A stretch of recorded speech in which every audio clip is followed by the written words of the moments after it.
Halo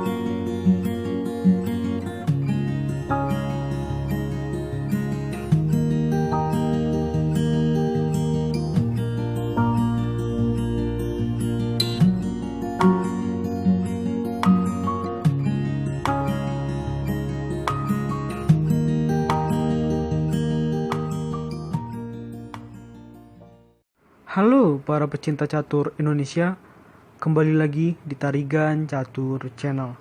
Dalam sesi spesial 1000 subscriber ini, Tarigan Catur juga akan menampilkan partai yang tak kalah spesial. Partai yang membuat Hikaru Nakamura menjuarai turnamen Title Tuesday Blitz 2020 yang berlangsung pada tanggal 21 Oktober 2020. Oke, mengenai informasi pertandingan lebih detail, mari kita simak dalam layar berikut. Ya, pertandingan ini berlangsung pada turnamen Title Tuesday Blitz 2020 yang berlangsung pada ronde ke-11 atau ronde terakhir ya. Pertandingan ini berlangsung pada tanggal 21 Oktober 2020 sekitar pukul 2:10 waktu Indonesia Barat dini hari kemarin ya. Pertandingan ini melibatkan pertarungan antara Grandmaster asal Rusia berperingkat 29 dunia yaitu Vladislav Artemiev menghadapi Grandmaster Amerika Serikat yang berperingkat 18 dunia yaitu Hikaru Nakamura. Oke, tanpa berlama-lama langsung saja kita masuk ke papan untuk melihat sengitnya pertarungan antara kedua super Grandmaster ini. Di sini Hikaru Nakamura menggunakan catur boh hitam dengan rating chess.com 3226 menghadapi Vladislav Artemiev yang menggunakan catur boh putih dengan rating chess.com 3108. Di sini Artemiev mulai permainan dengan pion D4 dan dibalas dengan pion G6.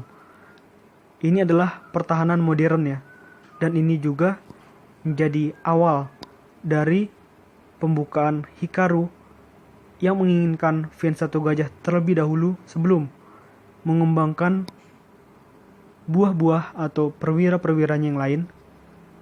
Pion E4 dan setelah Hikaru melakukan langkah gajah G7, ini adalah pembukaan pertahanan Robach yang memang jarang ya dimainkan oleh Grandmaster papan atas dunia juga. Kuda F3, pion A6, gajah C4, pion D6, rokade pendek oleh putih, pion E6. Dan sampai 6 langkah ini masih sempurna ya dari langkah masing-masing pemain, dan juga kesempurnaan langkah ini masih akan berlangsung sampai beberapa langkah ke depan. Kita lanjutkan. Benteng E1, pion B6 untuk mempersiapkan VN1 gajah di sisi yang berlawanan. Kuda B menuju D2, gajah B7, kuda F1. Ini jelas ya, visi dari Artemiev adalah nantinya adalah kuda putih ini dipersiapkan untuk merusak pertahanan sayap raja dari hitam. Namun nanti kita akan lihat apakah akan berhasil atau tidak manuver atau maksud dari Artemiev ini. Kuda D7, pion C3 untuk memperkuat pion yang ada di petak pusat ya oleh putih. Kuda E7, kuda G3, pion H6, gajah B3, pion E5, gajah E3, rokade pendek oleh hitam, dan di sini melakukan langkah menteri D2. Ini jelas ya, mengancam 2 kali pion lemah yang ada di petak H6. Namun ini juga adalah langkah yang diharapkan oleh hitam dengan melakukan langkah raja menuju H7.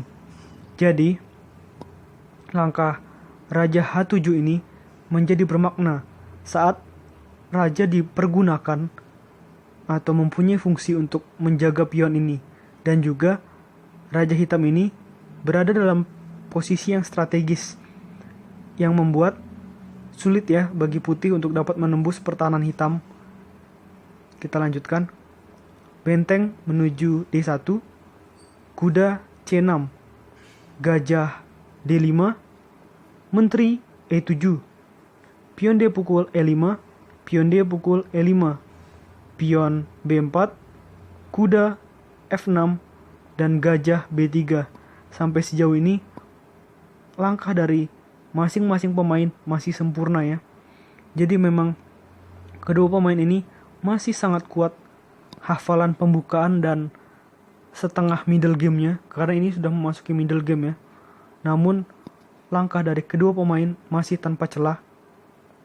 Pion A5, pion A3, pion A pukul B4, pion A pukul B4, dan kuda G4 bermanuver untuk mengincar ya gajah putih petak gelap ini. Gajah D5, kuda pukul gajah di E3, menteri pukul kuda. Kuda D8, pion H4, dan untuk membatasi pergerakan pion putih di lajur H, maka hitam melakukan respon langkah pion H5 agar menutup ya ruang gerak dari pion putih itu. Kuda menuju G5 skak dan raja pindah ke H8. Menteri menuju F3. Kita lihat di sini tujuan menteri putih, kuda putih, dan gajah putih jelas ya. Menyerang 3 kali pion lemah yang ada di petak F7. Namun inilah Hikaru Nakamura. Dia bisa membuat posisi yang sangat sulit bagi dirinya menjadi posisi yang lebih mudah dan akhirnya menguntungkan untuk dapat memenangkan permainan di babak akhir nantinya. Dan gampang saja bagi Hikaru dengan melakukan langkah pion menuju F6, memajukan pion satu langkah sekaligus mengancam kuda putih yang ada di petak G5. Kuda menuju E6, ini terlihat langkah yang sebenarnya aneh ya, tapi ini adalah langkah unik dan langkah yang sangat brilian menurut analisa komputer.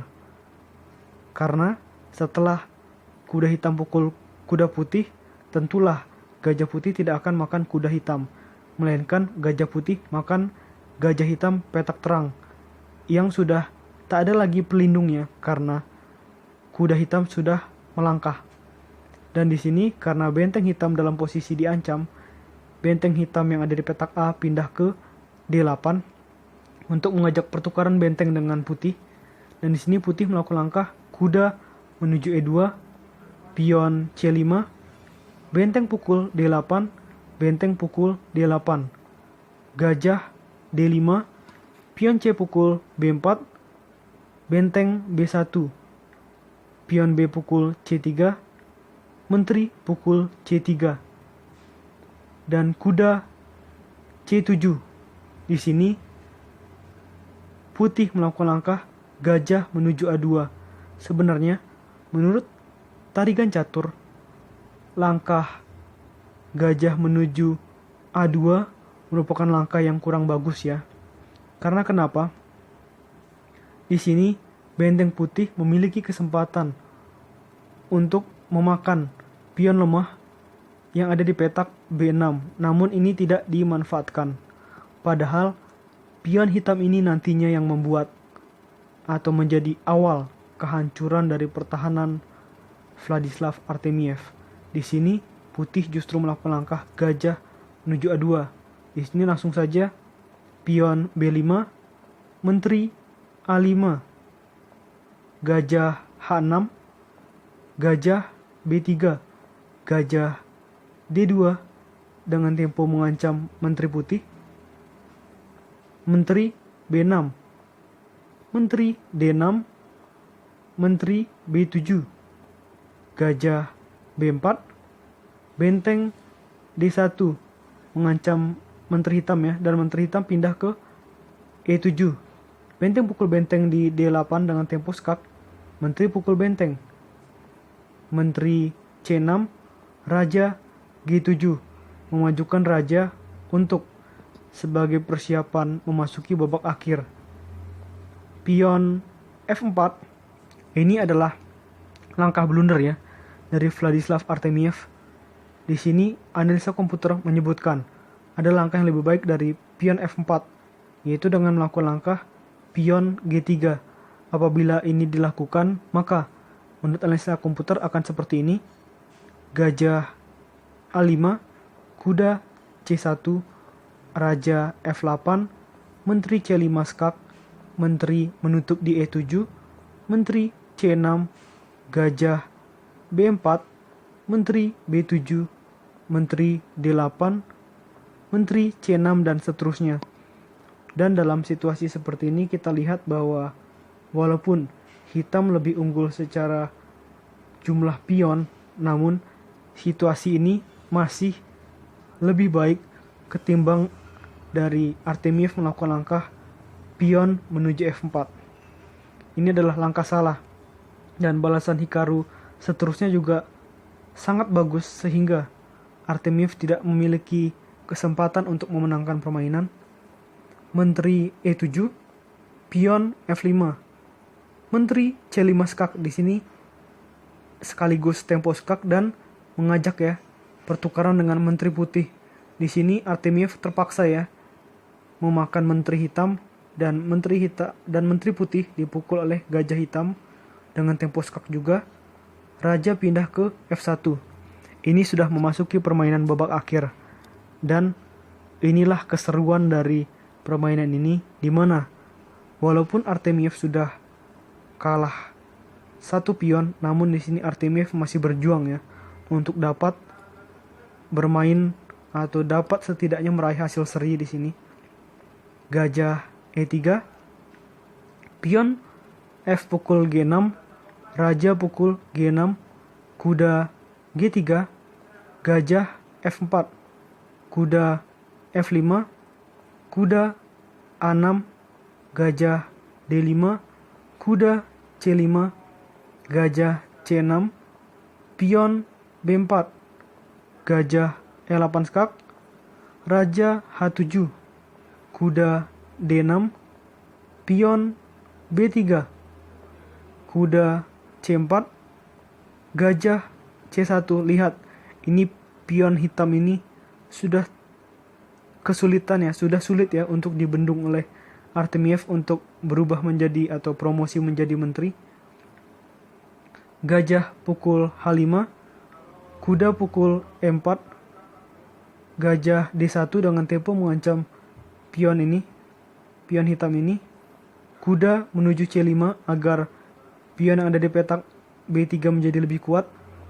Raja F2, pion F5, pion G4, pion B2, Gajah C2 agar pion hitam tidak bisa promosi. Di sini melakukan langkah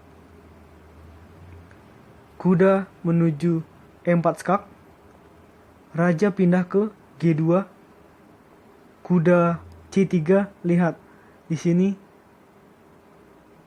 petak promosi dari pion hitam sudah dilindungi ya oleh kuda hitam, jadi situasinya jelas sudah sangat tidak menguntungkan bagi Artemiev. Gajah pukul pion di F5 skak, Raja pindah ke G7, Gajah C2, pion E4, Raja F2, Menteri, pion promosi menjadi menteri dan Gajah pukul menteri, kuda pukul gajah. Kuda D6 masih belum menyerah ya bagi Artemiev, masih terus berupaya untuk setidaknya mengamankan remis, namun sudah sulit ya dalam posisi seperti ini. Kuda C3, kuda F5 skak, Raja F6, pion H5, Gajah G5, kuda D6, pion E3 skak, Raja pindah ke F3, pion E2. Di sini melakukan langkah kuda E4 skak, Raja pindah ke G7. Dan di sini sangat tidak mungkin kalau kuda putih pukul kuda hitam ya, karena pion akan berubah menjadi menteri. Jadi di sini jelas langkah dari putih adalah Raja menuju F2. Dan setelah hitam melakukan langkah Gajah H4 dengan tempo skak, di sini juga Artemiev memutuskan resign karena sudah tidak ada lagi yang bisa dilakukan oleh Artemiev di sini. Jika Raja raja pindah kemanapun, misalnya raja pindah ke sini, maka pion akan berubah menjadi menteri. Jadi kemanapun raja pindah, maka hitam akan mendapatkan menteri. Dan sebelum itu terjadi, Artemiev memutuskan untuk resign dari permainan ini. Dan otomatis Hikaru menjadi juara dalam turnamen Title Tuesday Blitz ronde ke-11 ya, yang menggunakan sistem Swiss 11 babak. Oke, menurut Tarigan Catur, video kali ini cukup. Nantikan video-video selanjutnya tetap di Tarigan Catur Channel.